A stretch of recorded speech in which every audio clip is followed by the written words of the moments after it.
Hello guys, welcome back. I'm going to show you here how you create text style on Figma. First, what you're gonna do is about to select text and format font size. And this is ready to be satisfied with this red saturation.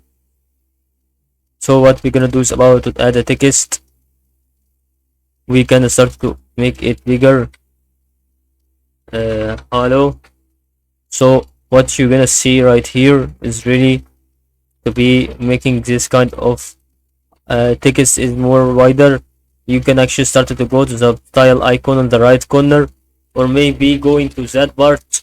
You can start actually going to plugin and maybe some kind of plugin called style list text and the color styles, and run it, and this will be really satisfied with making this style. So you can start to make it with font or make it with a scale and rounding, and this is really how also you can see the color. So this is really some kind of this properties.